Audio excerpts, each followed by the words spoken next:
Ei, pessoal, então, estamos de volta para trabalhar com um dos principais indicadores possíveis de serem cobrados nas suas provas, que é o IDH. Acho que você já ouviu falar de IDH algumas vezes, né?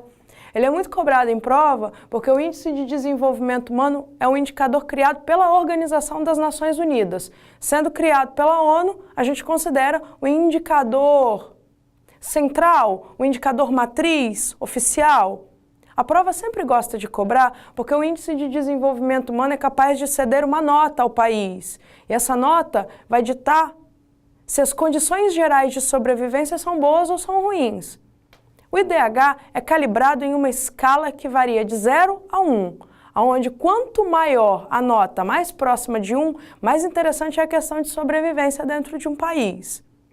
Vamos trabalhar com alguns IDHs básicos para vocês saberem como os países se comportam em relação a isso. Os IDHs mais complicados do globo terrestre você deve imaginar e deduzir que estão na região da África subsaariana, abaixo do deserto do Saara, e está certinho. Os IDHs de lá estão variando entre 0,239 e 0,3. Pensa que complicado, numa escala de 0 a 1, você carregar um índice de desenvolvimento humano de 0,2 a 0,3. Os melhores IDHs, ou melhor, o mais top, o mais fantástico de todos é o da Noruega. 0,994, para não dizer que é 1, né? Os caras são realmente excepcionais quando o assunto são as bases de cálculo do Índice de Desenvolvimento Humano. Você deve estar se perguntando, e a gente aqui no Brasil? Qual é a colocação, a posição da gente em relação a esse ranking, que tem mais de 185 nações? Bom, o Brasil tem aquilo que a Organização das Nações Unidas costuma chamar de um IDH de médio a alto. A gente tem um IDH que varia em torno de 0,7, o que dá pra gente a posição de mais ou menos 75 no ranking dessas 180 e tantas nações. O IDH brasileiro não é dos mais maravilhosos, poderia ser bem melhor porque a gente tem discrepâncias regionais dentro do nosso país, mas, considerando as bases do Índice de Desenvolvimento Humano, somos considerados um país de IDH de médio a bom. Vou te mostrar como que a ONU criou na década de 90 o Índice de Desenvolvimento Humano. Vem cá. A gente vai analisar primeiro os indicadores de saúde, afinal de contas, quanto mais precária é a situação de saúde pública no teu país, pior é a sobrevivência. Dentro do indicador de saúde, a ONU vai puxar mortalidade infantil, que você já viu comigo em um outro vídeo, que é importantíssimo para que a gente saiba sobre as condições gerais de sobrevivência de uma população. Você lembra que mortalidade infantil são os óbitos de crianças registrados entre a faixa etária de 0 e 1 aninho de idade. Eu já te expliquei como acompanhar o primeiro ano de vida de uma criança é importante para dizer sobre a saúde pública daquele local. Vou pegar a mortalidade infantil e vou pegar também para analisar a expectativa de vida ao nascer, que é a quantidade média de anos que se espera viver no teu país. Pensa comigo, para o seu IDH ser perto de 1, o ideal é que a sua mortalidade infantil seja mais baixa possível e a expectativa de vida, quanto mais elevada, melhor. Dá uma olhada nisso aqui que eu trouxe para te mostrar. A expectativa de vida do brasileiro melhorou muito nos últimos anos. Confere, a gente tem em média uma expectativa hoje que gira em torno de 73 anos. Lembrando sempre que mulheres vivem mais tempo que homens, mas a gente já conversou sobre isso. Tá? Então, indicador de saúde, mortalidade infantil e expectativa de vida. Vamos para a parte de educação.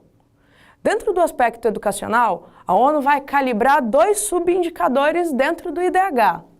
Taxa de analfabetismo, que quanto mais baixa, melhor, e grau de escolaridade, que é o número médio de anos que se espera que uma pessoa passe na escola.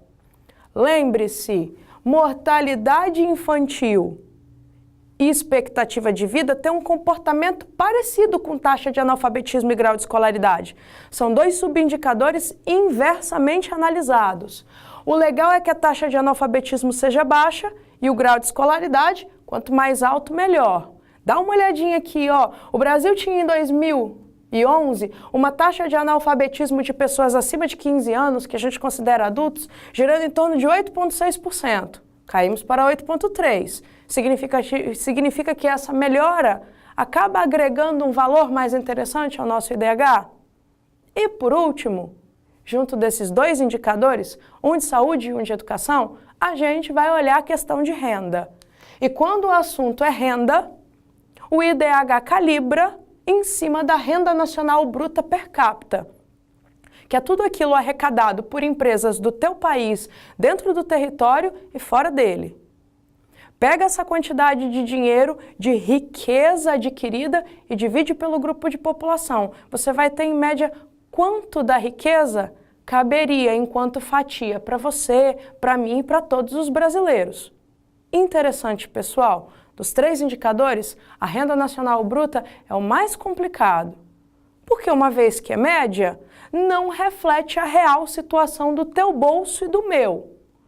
Indicadores financeiros são sempre muito complicados, porque todos eles serão calculados em cima de uma média e número não é real. Então pensa nas três bases do IDH, essa daqui é a mais complicada de refletir a nossa realidade social.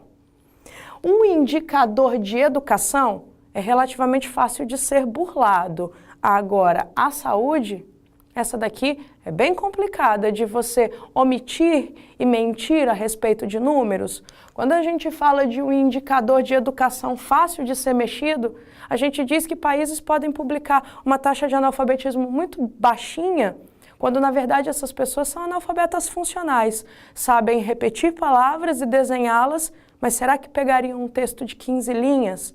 Terminariam a leitura sabendo a ideia central que o texto passa? Trouxe isso aqui para finalizar, que é uma análise dos IDHs espalhados pelo globo terrestre. Perceba, os melhores são as regiões que estão em azul, Europa Ocidental, América do Norte, os nossos vizinhos sul-americanos, e aqui a Austrália e o Japão. Importantíssimo é lembrar que o nosso IDH é de médio para bom, a ONU considera o IDH alto, e os piores, é lógico, você vai encontrar na África subsaariana. É isso aí, pessoal. Bons estudos e até a próxima!